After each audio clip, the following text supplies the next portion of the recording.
Greetings and salutations. My name is Doriel Inez Larrier, and I am the host of the Lott Carey Women in Service Everywhere Digital Couch. Welcome to the June session of the Digital Couch. On behalf of Reverend Emmett L. Dunn, who is our Executive Secretary Treasurer, Dr. Jesse Williams, who is the President, Dr. James Victor, who is the first Vice President, Dr. Robert Scott, who is the second Vice President, and of the Women in Service Everywhere, to Reverend Dr. Brenda McBurrow, who is our President, Sister Lynette Richardson, who is the first Vice President, Minister Brenda Troy, who is the second Vice President, Reverend Brittany Domingo is the Youth Department leader, and Deacon Charles Monterio is the Men on Missions team leader. We welcome you. Thank you so much for joining us on this most auspicious occasion. Today, we are going to have a slightly different presentation this evening. Yes, we're still celebrating our 125th year of Women in Service Everywhere as the Women's Auxiliary of the Lott Carey Baptist Farm Mission Convention. But we're also going to highlight another group that is within our organization who's also celebrating a milestone year. Before I get into that, let me just do some housekeeping.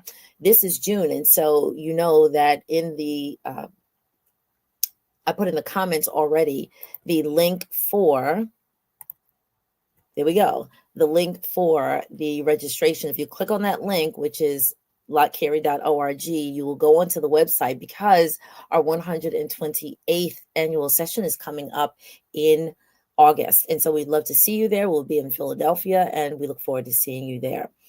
After that, it is also, because it's June, it's the end of the fiscal year. And so those people who were giving to the organization at large and also giving for smaller projects, June 30th is the end of the fiscal year. And so if you were going to make any contributions to the efforts for global missions, we would look forward to having you join us in that regard. Let's get to the conversation for tonight. I am so thrilled to be able to do some investigative reporting, if you will, ask a couple of questions and find out that not only is Lott Carey Wise celebrating the 125th year of celebration, but I happened to chat with a couple of people and found out that, guess what? There's a centennial celebration that is occurring, and it's occurring in the same year.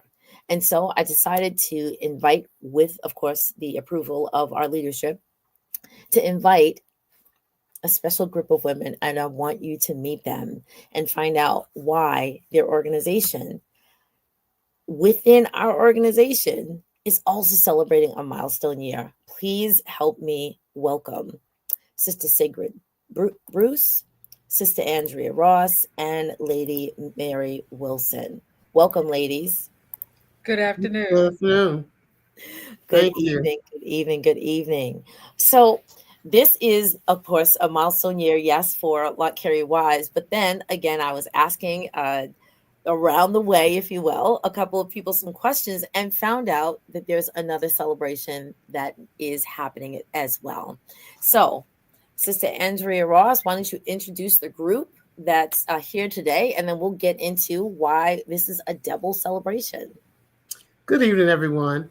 My name is Andrea Ross, and I am the current president of WISE DC, Women in Service Everywhere. And with me this evening, we have Sister Sigrid Bruce, who is the immediate past president of WISE DC, and Sister Mary Wilson, who was a former president of WISE DC. And we're glad to be here with you this evening. Thank you. Sister Sigrid, do you want to say a good evening, and then Sister Wilson? Absolutely. Good evening, everyone. Thank you for joining us tonight. We are extremely anxious and glorious about celebrating our 100th year of having a WISE division here in Washington, D.C. We do a lot of good work for Lott Carey, and so we're very anxious to share with you what we've done over the years. Sister Mary?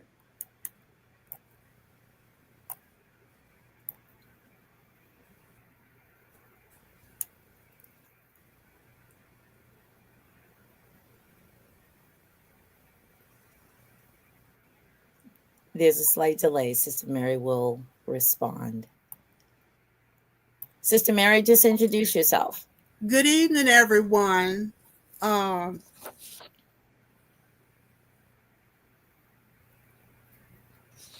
Good evening, everyone. I am Mary R. Wilson, and I served at the district branch as the 40th president, and I'm sorry, as the 14th president, and I am extremely happy to be present tonight. All right, there. Oh, sorry. There we go. That's. We'll begin with that. We are working with a little bit of a delay, so we do appreciate the support in this work. So, what during a conversation that I had with a few people, and Sister Andrea Ross being one of them, I found out that there is a DC branch, which we're going to do a little bit of chatting about this evening, that is again celebrating its own milestone. It's celebrating 100 years within, again, Lott Carey Wise. And so I said, this is amazing. What kind of celebrations are occurring? And they're in the process of some recognition. And so I said, well, I think this is phenomenal to be able, prior to our convention, to have a bit of a conversation. And so that's what we decided to do during this session. So I want to bring a little bit of a, here we go. I want to bring, whoops.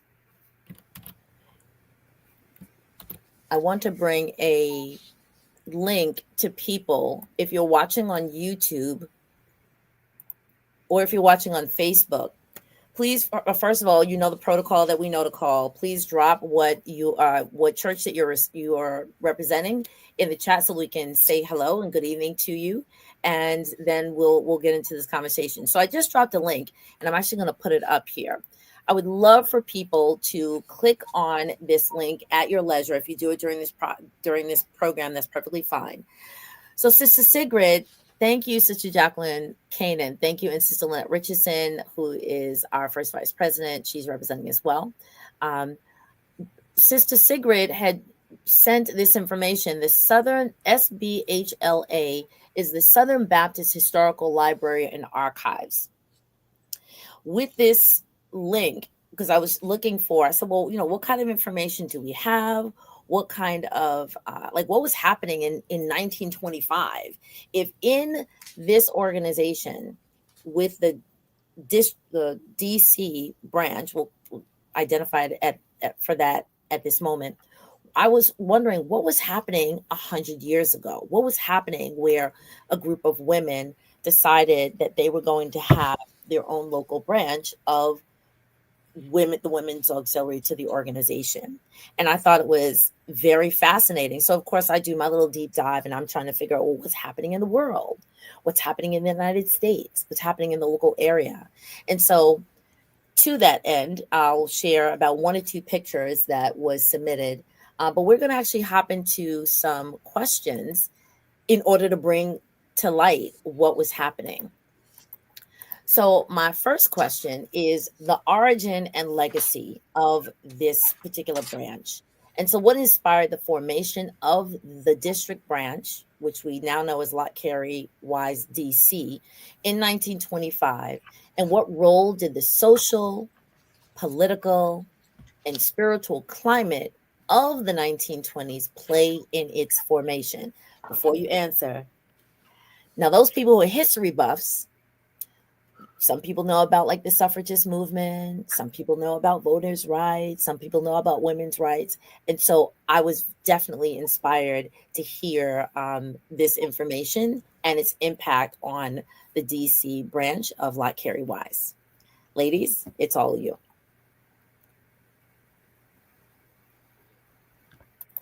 Sister Wilson, are you going to start us off?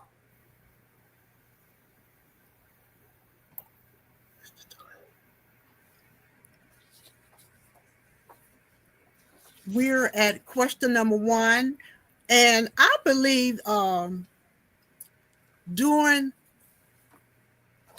that time, Sister Rebecca Bullock and others, to name a few, Sisters Alberta Randolph of DC, Leela Johnson of DC, Rebecca Duncan of Baltimore, A.E. Weeks of New Jersey, and C.B. Sessom of Rocky Mount.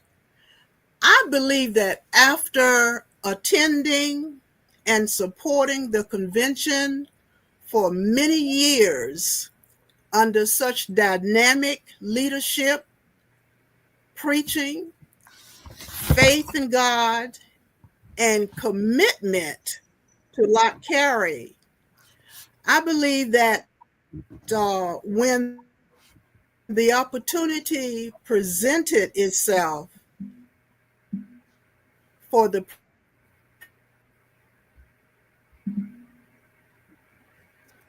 sure such exceptional forward to the district branch. And of course, all of the commitment and the energy, all of that is still embodied. Mr. Sigrid? Okay, thank you, Sister Wilson. What a excellent spiritual backdrop for WISE DC. From the social scene of the 1920s, we've always heard the 20s known as the Roaring 20s. So, and it was also the Roaring 20s for Black Americans at that time. More Black Americans received college degrees, advanced degrees in the 1920s. And that was the begin, of course, of our social revolution. As far as Lott Carey goes, the social was the women of Lott Carey wanted to support Lott Carey headquarters and be a part of that organization and have some real commitment and real dedication. One of the things the corresponding secretary talked about in the secretary's briefing of 1923, he talked about having seasons of relationships and having the policy of cooperation, not just through men and women, but through all denominations, even though it was the Lott Carey Baptist Foreign Mission Society.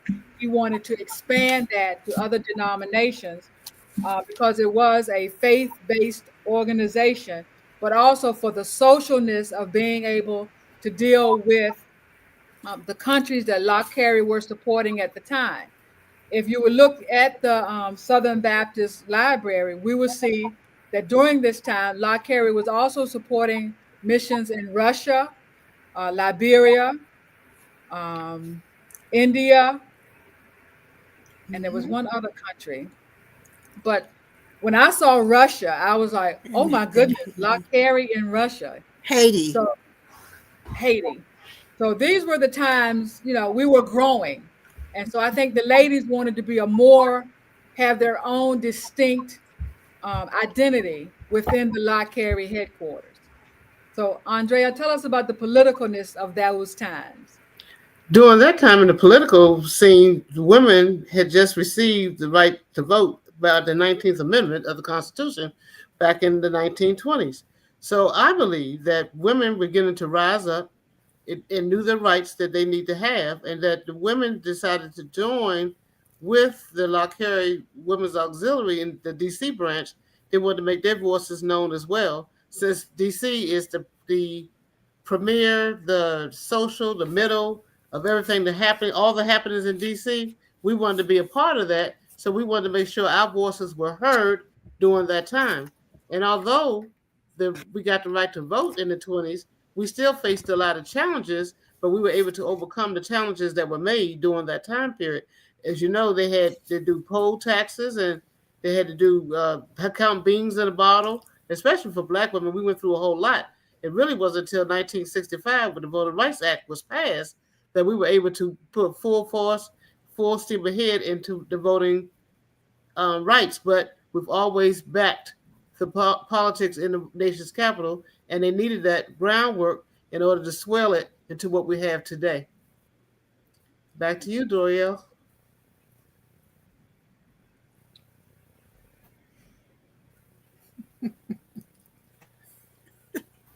This definitely feels like investigative reporting. I feel like I have reporters on the scene, like, across the country.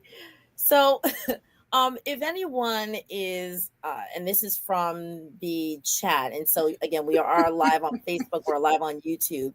If anyone has been able to look into that website, the Southern Baptist Historical Library and Archives, it is an incredible. Let's just say I went down the rabbit hole. I think for Black people in general, for Baptists, or no, religious folks in particular, Baptists specifically, and those within the Lott Carey Baptist Foreign Mission framework, you really should look at this website and click on the earliest rendition or the earliest iteration of these archives, because you will come up with some very, very eye-opening. And when I mean eye-opening and jaw-dropping information that is actually going to shift your mind about mission work and about the work that we do here in Lott Carey, but also the presence of people taking care of other people in other lands. I cannot say anything else until you see it. I cannot. When you see it, though, come back to this video, drop in the comments what you saw, and probably drop the link of the actual iteration, meaning the actual year of review that sort of opened your eyes. Again, I'm giving the teaser because I can't explain it to you. You have to see it yourself. All right. So that was that part. So let's get on to question 2. Let's get on. Oh, we have a comment. So I'm literally going to be reading the comments tonight, because I definitely want to have people to say, oh my goodness, Joriel, I went on and I looked at 1924 and 1900 and 1903 and I saw this and I read this. Trust me, your eyes will be open. So let's talk about leadership and legacy building. How did Alice E. Somerville and her peers model a unique kind of auxiliary leadership that both supported and innovated alongside the broader Lott Carey mission? For this question, we definitely have to unpack who Alice Somerville is. And those of you who are Lott Carey devotees, let's say, the Somerville name. So let's go into a little bit of the history. Who is Alice Somerville, and how does she show up and show out in this work?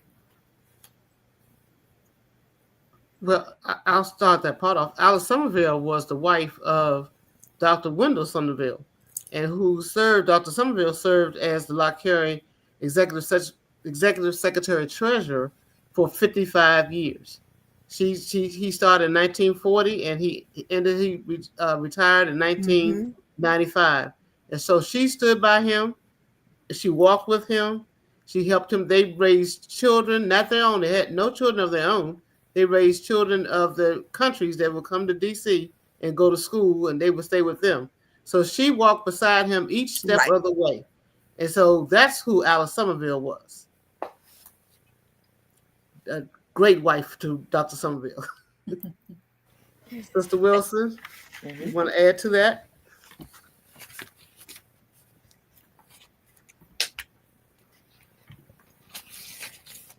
Not only that, but Sister Somerville, they were married from 1924,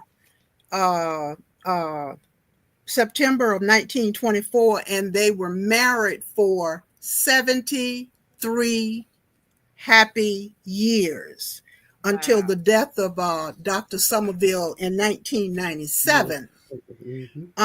She also served as the first General Secretary of the General Baptist State Convention.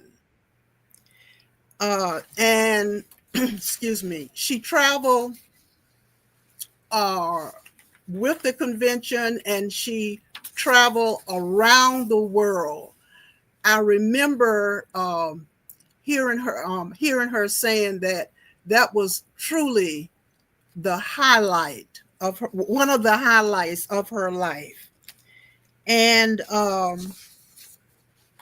she was a very, very personable person. And as Sister Andrea has stated, they did not have children of their own, but everyone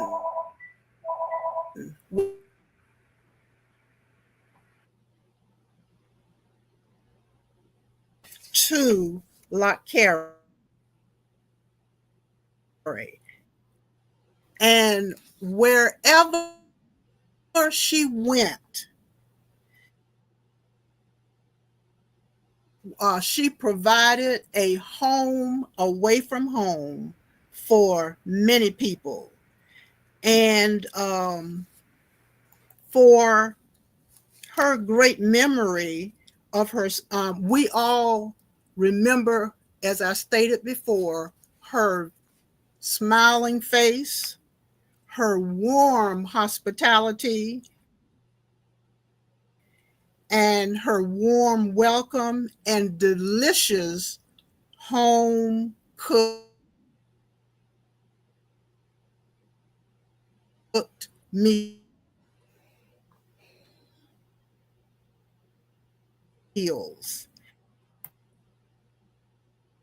That will all Alice Somerville. Alice, I believe that by setting the priorities and exemplifying the faithfulness, commitment, and their strong belief in God and the leadership of the parent body, as well as being creative in order to raise the funds to send to headquarters for the various mission projects, whether they were foreign projects or they were home mission projects. The district branch just couldn't do enough, just like we are today. We just can't do enough to help support the missions projects within Lott Carey. Thank you so much. Thank you so much. Thank you so much. I really appreciate everyone participating in this conversation. And if there are any questions from the chat, and I'm going to check, I can see on YouTube the questions here. I'll also check on Facebook to see if there are any questions or comments or observations. I'm going to always weigh in observations. I'll know that you did your homework if you represent certain information, because when you see the website, you'll know what I'm talking about. So we're going to talk about the next question. But before I get into that, I'm really, really thankful that Sister Andrea brought up the women getting the right to vote and, participating in the suffragist movement during that period of time. I always am reminded that the narrative that is used in mass media shows that there is, for lack of a better term, an us and a them. And the us would be those here who are living on this mainland that we now call the United States. And the them is realistically our cousins who are overseas. And not just overseas on the continent of Africa, but overseas in every other continent other than America. It would behoove us to remember that even though we may not have been over there literally, that our hearts and our minds were touched by Lott Carey. And so the work came here and, was given to us. And then the word, and then the hands and the feet, that which could move across the seas, was able to do so. What is amazing is how the narrative is, oh, they'll take care of them, or some people will take care of the them on other shores. But we literally were sitting right here, not just 128 years ago when the Lott Carey Baptist Farm Mission Convention was established and had its first convention 128 years ago, nor 125 years ago when the Women's Auxiliary of the Lott Carey Baptist Farm Mission Convention began, but 100 years ago when the DC branch of the Women's Auxiliary said, we want to be able to support as well. This to me is mind-blowing. Hopefully it's mind-blowing to other people. If you feel similarly, join us in this effort and continue to share this work. Now let's go over to some of the current mission work that then and now, meaning 100 years ago for the DC branch. What were some of the initial projects / programs that the women at that time said, this is how we can help? Are those programs and projects still occurring? What was the purpose behind them? And then what new projects or programs exist today and for which effort? Okay, Doriel, I'll take on that one. The Lott Carey Wise DC and also the Women's Division District Branch participates in what we call an Easter End gathering. Sister Bullock started the Easter End gathering when she started the branch back in 1925, and she gave the first $100 towards the Easter End gathering. And we did the math the other night. Right. Tell them how much is it? $100 in 1925 was $1,200 and change. So for a Black woman to give $1,200 and change to an organization to raise money to help people in other countries, it's mind-blowing. These women made the sacrifice and gave their personal monies to start this organization. Now we ask churches for $100. So Andrea, we might need to up it for the churches and do singing. I'm just playing. But it's one of those things when you look at the times, we're not asking for any more than when our ancestors started this organization 100 years ago. We're still at 100. We've had no inflational moves. We're still at $100. So I just think, as time goes, the work has remained the same. The Bible tells us that the poor will be with us always. So the work has remained the same. Lott Carey has increased its footprint to more countries, and we're doing more types of missions than we did in the 1920s. We're now building wells, building empowerment centers, helping children go to college. We have several schools in different countries. So the educational piece is also there. Lott Carey Wise DC and Wise as a whole has an advocate piece now. As you know, in Wise, the national branch, we have the piece where we're helping women that are incarcerated and their return back, which is one of the things we have talked about at Wise DC. How could we effectively, help that cause? Again, mission work then and there. A lot of the churches stepped up and did different projects. We have the same thing now. Different churches are taking on different projects. Different churches have sister churches in countries. We know that Enon in Philadelphia has a church in South Africa. Maple Springs, we have a medical clinic in Kenya. Mhm. So the churches are taking on separate projects. And then there are other churches that also have projects. Those are just the two that come to mind right now. So if either of the other ladies have anything to add, you on mute, Andrea. I just got tickled when you said about the $100 because that is so true.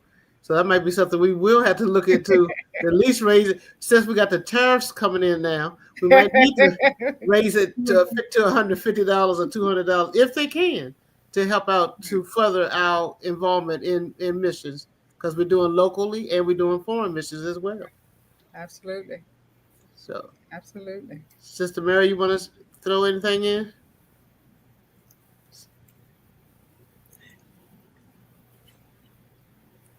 And also, yes, and also what I would like to add, the I know that the district branch is still, contributing, to the various projects, but within the convention, the women auxiliary would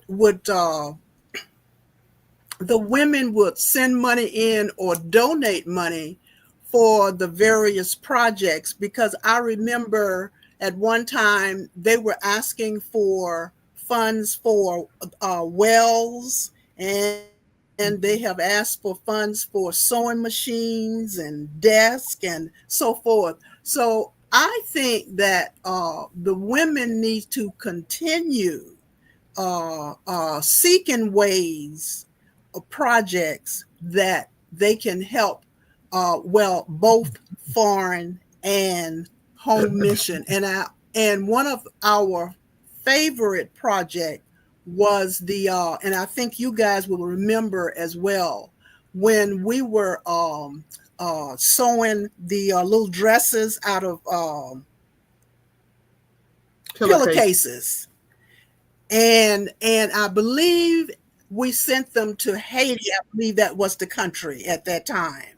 So women has always used our creativity to do things to help promote Lott Carey.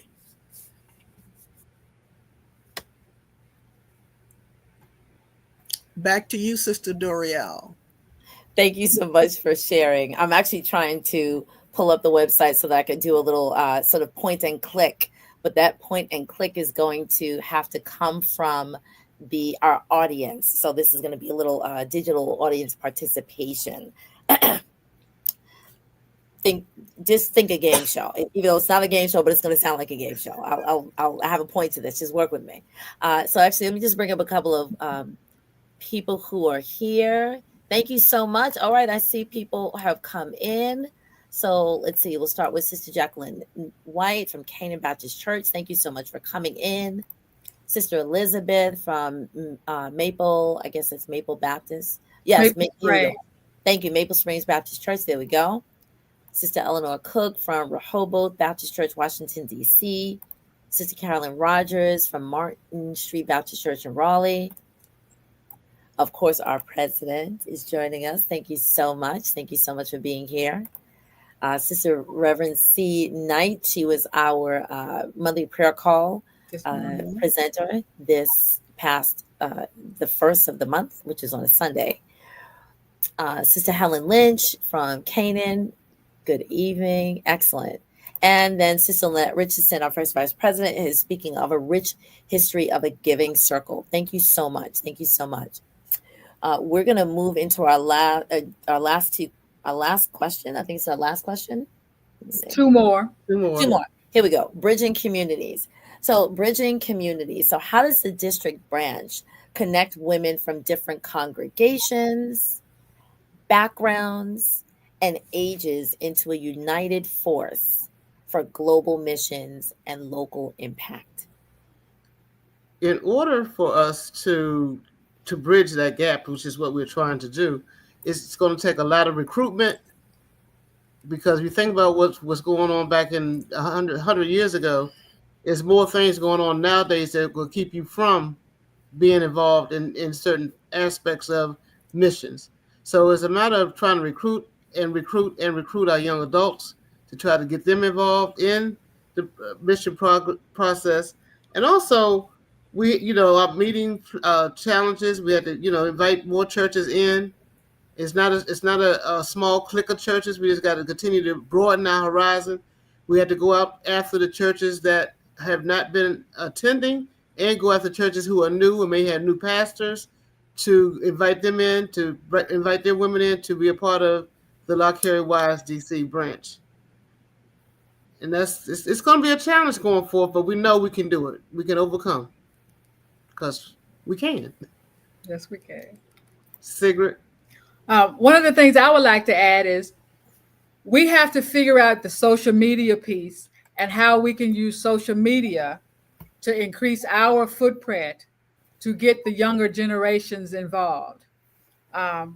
Because I look on, I do Facebook, and you see, they do what we call the flash mobs. And also,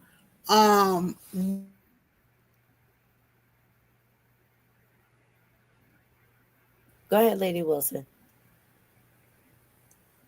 Also, what we can do to help recruit the churches is to just go around and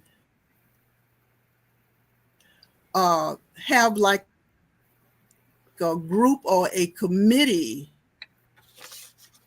the Lott Carey, as well as the Women Auxiliary. And we can visit new churches as well.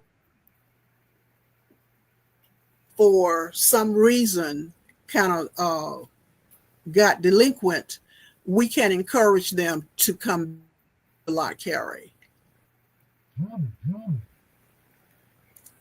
I strongly agree.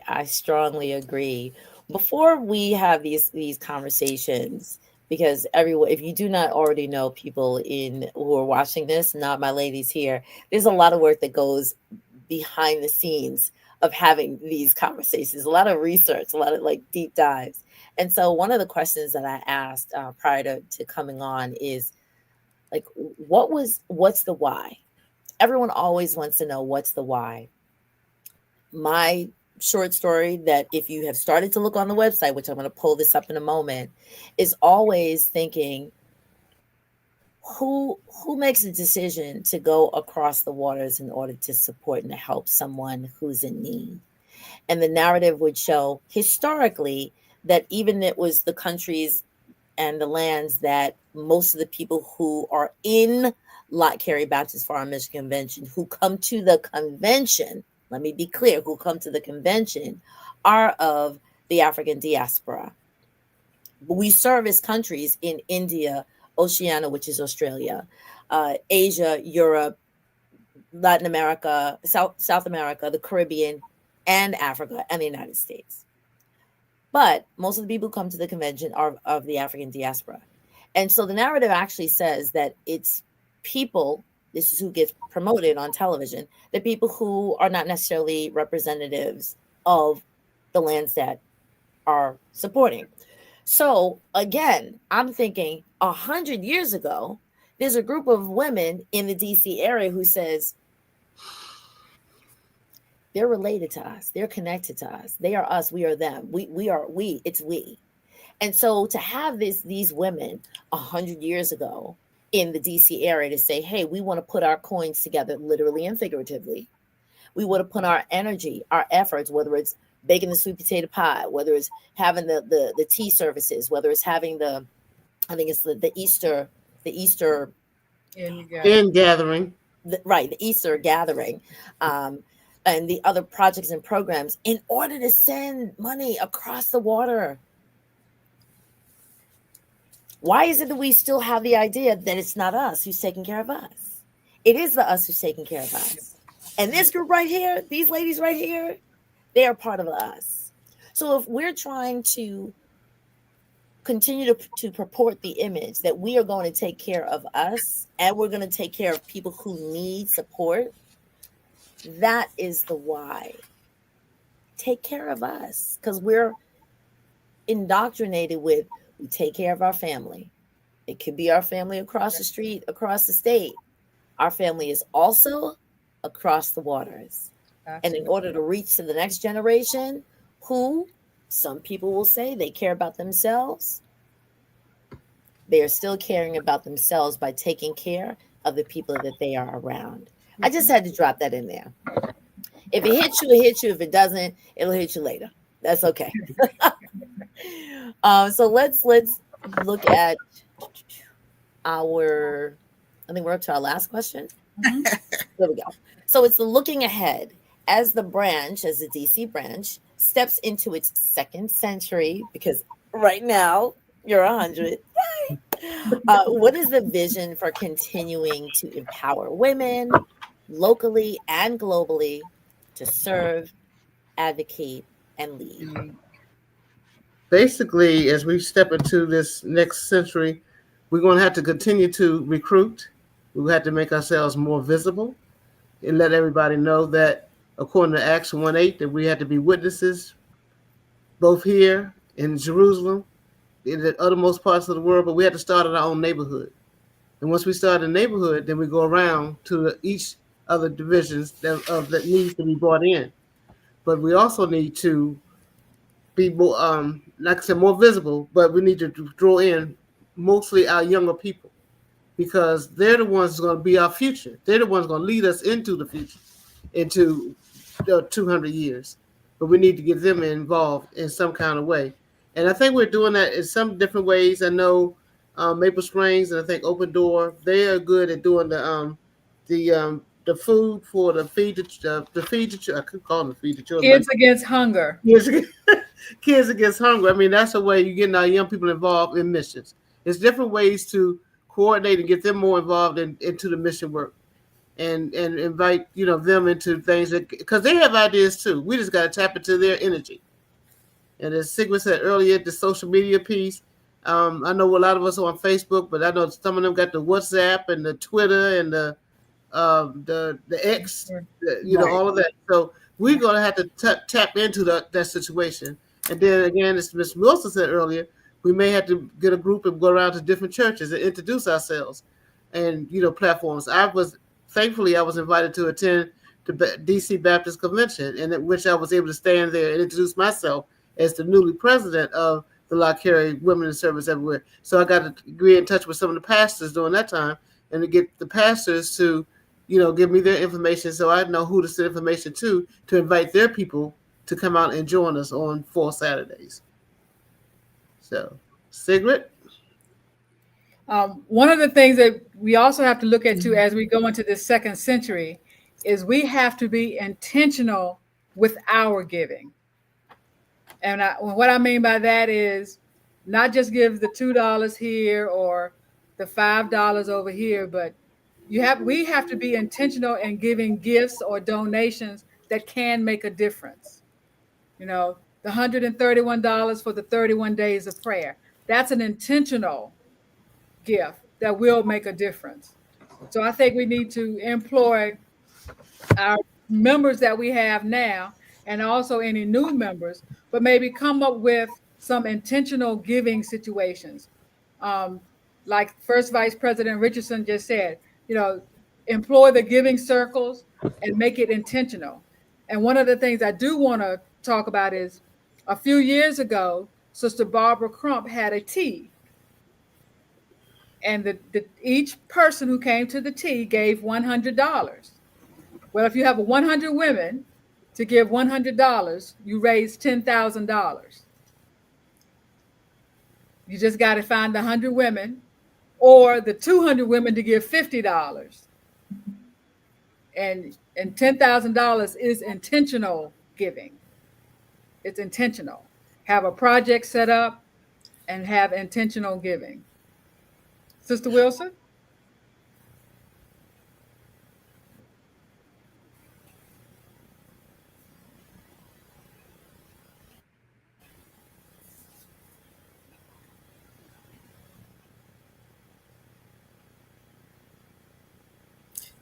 Yes, because if you just like they did over 100 years ago, if they only gave $5, but if they gave that $5 on a monthly basis, you know that money is coming in. So just like Sigrid has said, we need to be intentional or committed so that we can count on your $100 during the Easter end gathering, or your $150 for the hospital for sick children. We need to know for a fact that you are committed to do that, and we can count that money in the money that we are going to turn over to headquarters. All of us just need to be more committed.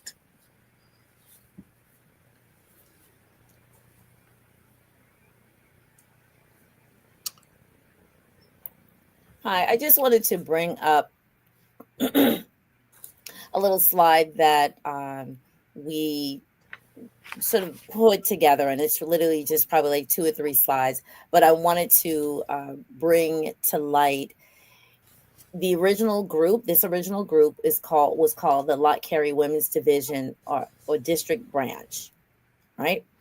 And is now called Lott Carey Wise DC. History is a very important thing because our story erases the mystery, and the mystery is whatever the narrative that somebody else wants to think. Okay. On the right is the original headquarters, the original building, and just wanted to show that. Now, it is my understanding that this was the original building, but now the headquarters is now in a different building. If someone wants to shed light on that, please tell me where it is now, because not everybody lives in the DC area. So where is it now? The new building is located in New Carrollton, Maryland. That's where it is now. Yes. So it's outside. It's right outside of DC, but that's where it is now. We moved from there to I Street twice. We went on 300 block of I Street, then we moved to 220 I Street, and then the headquarters moved to New Carrollton, Maryland. Okay, thank you. And now I'm going to show. Let's see if I could do this.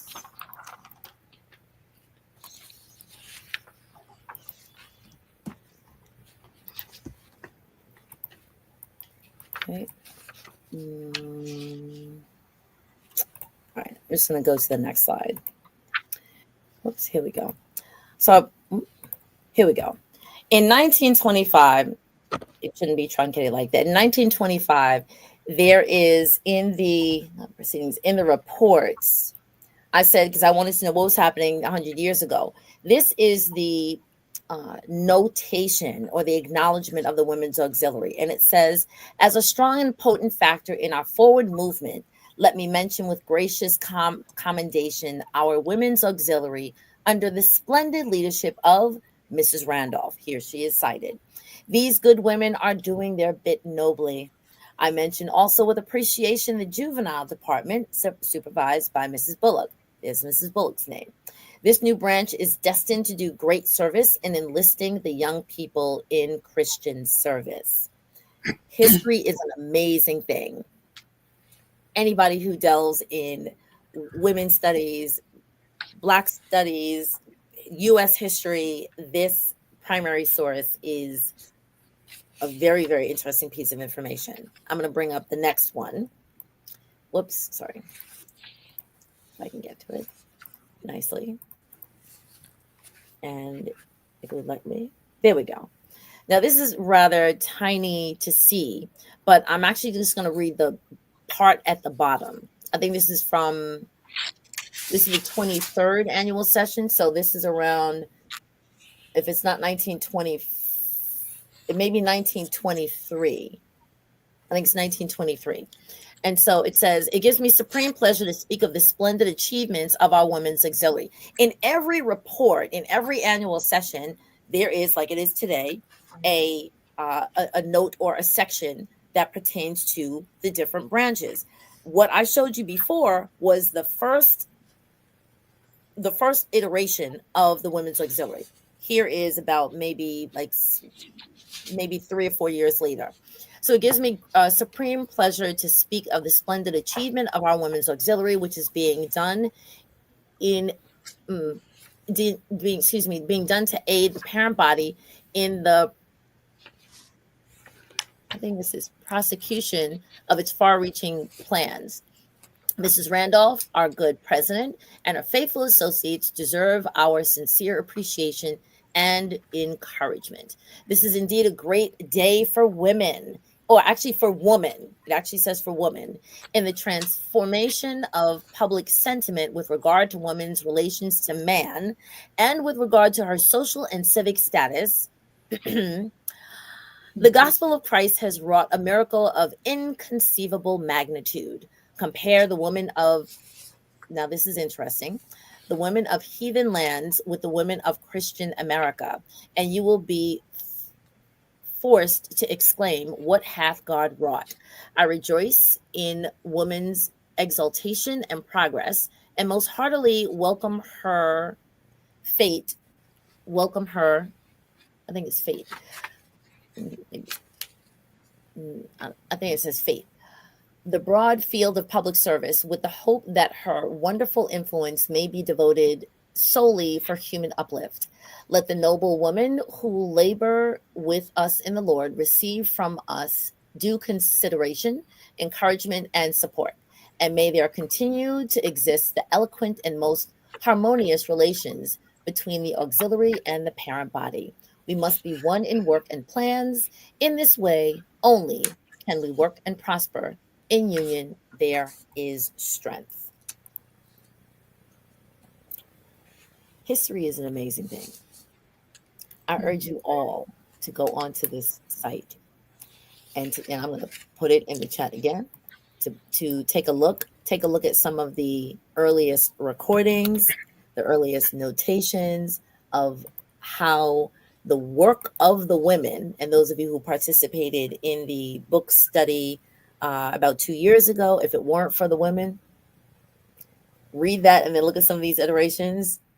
You'll be widely surprised. I'm very thankful for the work of these representatives here who are from the DC area, who decided to sit on our digital couch for this evening in order to share and to celebrate their centennial work.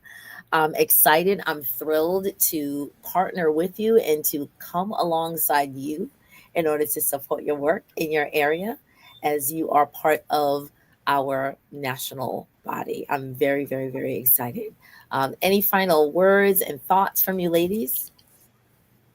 Just want to take this opportunity to thank you for allowing us to come on the digital couch for this month's session.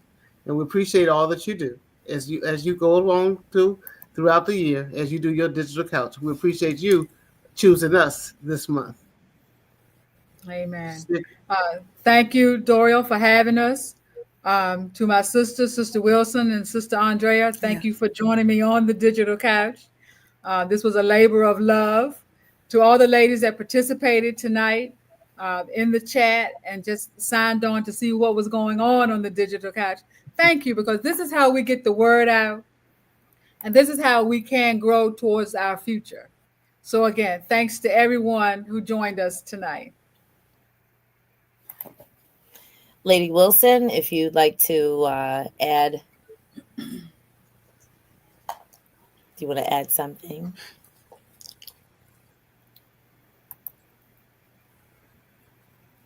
Yes, I just want to, as Sister Sigrid has said, I want to thank all of our sisters that join us and continue to join us on a monthly basis, as well as and give us encouragement so that like Sister Doriel, She's doing a wonderful job on this monthly chat that she has started. And let's continue to encourage her by tuning in. And I thank her. I thank Sister Andrea as our current president. And I thank Sister Sigrid for asking me to join in because I was president. I was like the 9th president. And I thought they had forgotten all about presidents back in the day, as they would say. So I am grateful that I was included. God bless you all. Just before you take it back, L'Oreal, I just want to again thank Sigrid and Sister Mary for being on with me tonight. Because when you asked, that's the first thing I said was, we need Sigrid Bruce because she's immediate past president, and we need Sister Wilson because she's got the knowledge to help us out. So I appreciate everything that you do, and I want to invite those who are listening. If you're in the DC area, bless you. Feel free to come to our meetings on the 4th Saturdays of each month at 10 a.m. where we meeting at Maple Springs Baptist Church at 10 a.m. And we want to thank Maple Springs for opening their doors to allow us to have our meetings at their church every 4th Saturday at 10 a.m. Thank you. Back to the studio, L'Oreal. I love you all, ladies. So before we hop off, once again, this labor of love, this literally, it really, really, really warms my heart because so many of our stories will not be able to be transferred generation to generation unless we have as early a representation of leadership in order to pass the torch, literally and figuratively. So Lady Wilson, God bless you. Thank you so much. Sister Sigrid Bruce, I've worked alongside you with Lady Wilson. That's how I got back into this about 12, 13 years ago. And Sister Andrea, thank you so much. Last thing I want to share is I actually want to share this. Can I get it? I think I can. Whoop. I want to show. Is it going to be nice to me? It is. It's not showing now. Well, one second. Here we go. There we go. I want people just to see this. Fabulous. Here we go. So I've just pulled it up. This is the link that I put in the chat. If you see, it's at Lott Carey Baptist Farmers Convention. This is the proceedings and reports. Let me move this up. But it is on the Southern Baptist Historical Library and Archives. Again, during this 5th year of doing this work, I want to bring more resources to people. So here's the convention, the proceedings and report from 1899 to 1940. God bless the people who did this work. There, you'll see the proceedings. If you click on each link of the proceedings, you'll see, and let's see if I can open one up. Fabulous. Here we go. Look at this. Now, if anybody has gone to the conventions, and I mean, when I say back in the day, I mean back in the day, and you have anybody in your church who is a historian or an archivist, and they have some of these proceedings, somebody had to stand there and actually, of course, just scan this in. This is from 1899. 1899. Right? And so they're talking about Bibles on the back and where to get the music. This is what is very interesting to me. Now, this is a die cut. Again, I'm not a historian, but I can read. This is a die cut image of, I think it's where Dr. Livingstone, those of you who know Dr. Livingstone is, where he transitioned, right? But I want to show you. Here is, I think this is in Cuba. It says scenes from Cuba, from the Home Mission Society. This literally is like the constitution of the first meeting. Incredible. Yes. Again, for people who are historians. It lists the officers, the constitutional amendments, rules of order, the proceedings, again, like who called what to order, what time, what they sang. I don't know where this hymnal is, but what they sang, who the preacher was, who what the points were, and all of these names who are listed I would definitely do some cross-checking to find out who, where the other members of these people's family are today, but that's just me.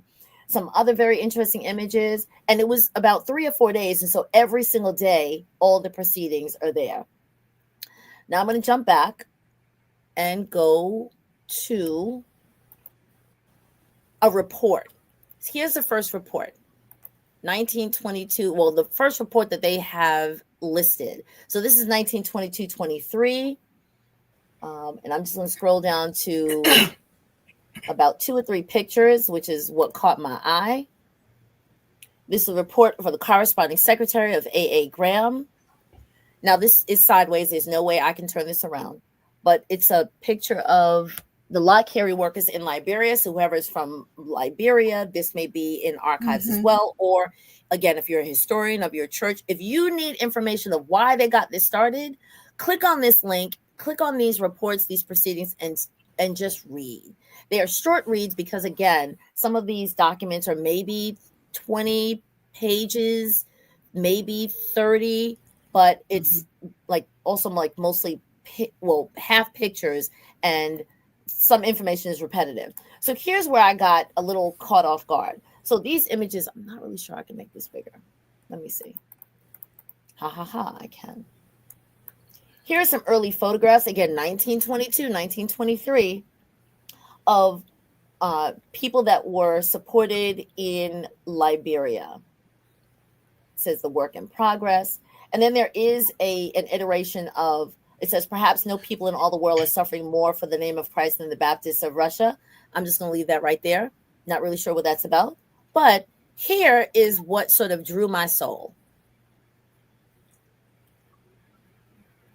If you see what I see, just type in the chat. Just say, I see it. I must say that it got my heart for a minute.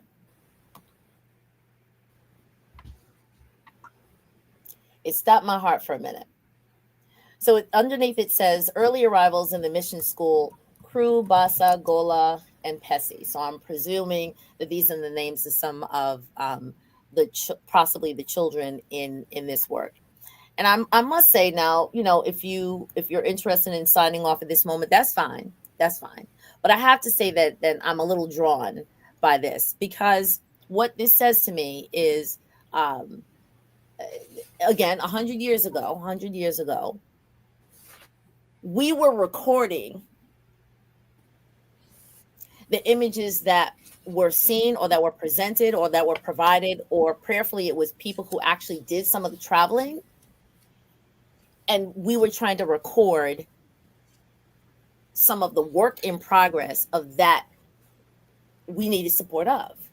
So in order to, and I'm trying to bring this to today, when someone says, what is your why? Why do we participate in this organization? Why do we do the work that we do? Honestly, the first thing I thought was, and this is just Doriel, I was really taken aback.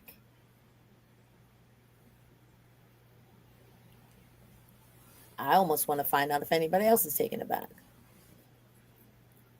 What I'm thankful for is that we are doing what we can to take care of our own. We're doing what we can to take care of our own. I'm going to pause there.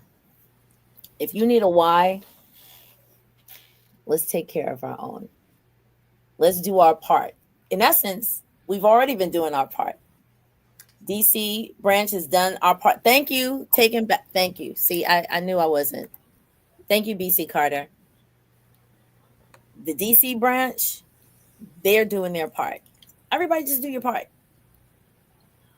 Lott Carey, women in service everywhere, the women's auxiliary, we're doing our part. The parent body, the Lott Carey Baptist Farm Mission Convention, we're doing our part. Do your part. If it touches you, do your part. If it touches you, create a giving circle. If it touches you, share the information so that when people make their choices, where they're going to go travel, where they're going to go vacation, quote unquote, where they're going to go invest their money in order to see some sites, before you leave, Do your part. What? Do your part. Thank you, Sister Jacqueline White. The why, taking care of our own. Absolutely. Also, thank you for all for this journey into the history of YSDC. Looking forward to further perusing the SBHL archives. Yes, peruse. And Sister Helen Lynch, thank you. It's been some very interesting information that was shared. I really, really, really appreciate all that you all are doing. So please join us again every month, the first Thursday of every month. And we only have one more official session before we get into our annual session. Very excited about that. So if you have not registered, please make sure you go register. LottCarey.org. LottCarey.org. It's also in the show notes as well. And speak to your church, share with your people who may not have come in years past. Tell them to come on this time because it is our 128th annual session. It is the 125th celebration of the Women in Service Everywhere, and that's what we'll be talking about during the rest of this calendar year. And congratulations to the DC branch, to Lott Carey YSDC, for your 100th anniversary. We appreciate you. Thank you. Any other comments and questions, please drop in the chat and we will be sure to get back to you. At this point, I want to say enjoy. Thank you, Lott Carey YSDC, and I'll see you in a moment. Stay right where you are, okay? To everyone else, once again, please join us. Come on over to LottCarey.org and register if your young people are interested in going to the youth session. I think it's called Disrupt. It's in about 2 weeks. Please have them join. And if not, we will see you July 1st. Whenever July 1st falls, we'll see you for the monthly prayer call. And then we will see you again for the digital couch, which will be on the first Thursday of July. We'll see you right here at 7 p.m. Peace and blessings. Have a great day. And we look forward to seeing you. Have a good day.